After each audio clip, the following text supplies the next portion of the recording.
All those in favor? Aye. Opposed? Aye. The item passes. A devastating moment for Socorro teachers and staff who now are preparing to lose their jobs. 300 teachers and staff from the Socorro Independent School District are expected to be laid off next school year. Well, the district's board voted last night after an hours-long meeting to cut $38 million from next year's budget, which will not only result in those layoffs, but also in eliminating most of its elementary fine arts programs and larger class sizes. Well, Board President Michael Najera, Vice President Cynthia Najera, and Alice Gardia also voted in favor of the plan, while Maviro Macias and Paul Guerra opposed it. That vote happening before a packed room made up of teachers, students, parents, and community members.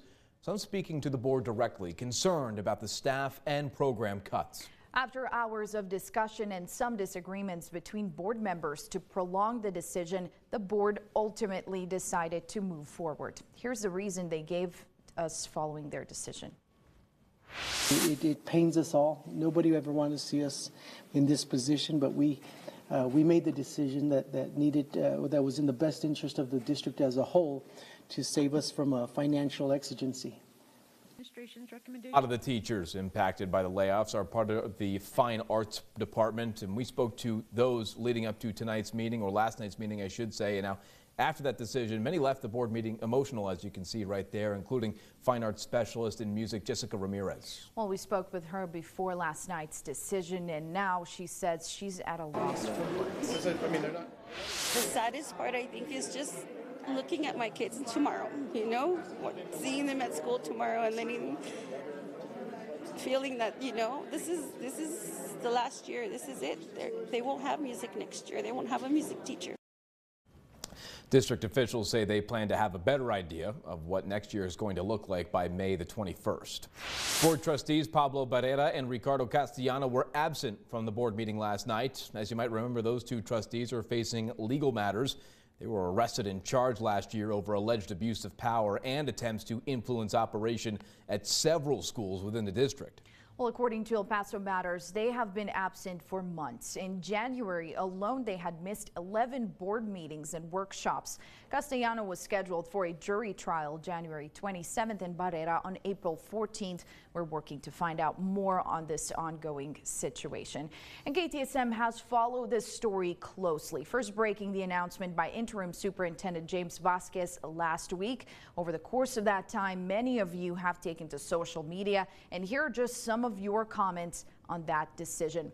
Michael Wayenberg said it really wasn't a choice. Cuts had to be made somewhere, get some bonds on the ballot, and see if the people really want to do something about it. Vayeni Rodriguez Alba wrote, I think personally they're going to be losing a lot more students this next school year. It's ridiculous and disappointing that they're willing to lose good teachers and staff due to their lack in budget. Pina 1661 wrote, on such an important issue, the fact that two trustees were absent is disrespectful and inexcusable.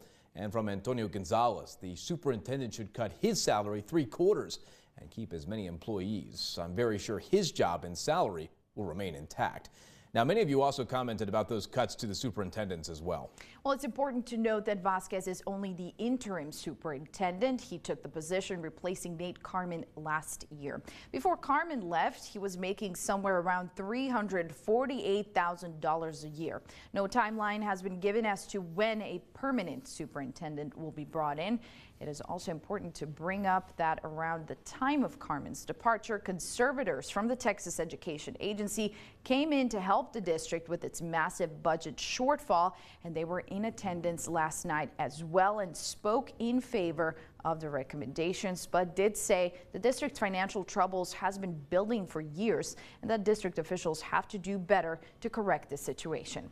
And keep in mind, another big impact on districts across Texas are a lack of state funding. Almost every district in the borderland is seeing large shortfalls as Governor Greg Abbott pushing for school choice initiatives, including school vouchers for private schools. Well, in fact, he addressed a crowd of state leaders yesterday pushing back against school choice opponents for criticizing and, quote, lying about the impact of a Texas school choice program.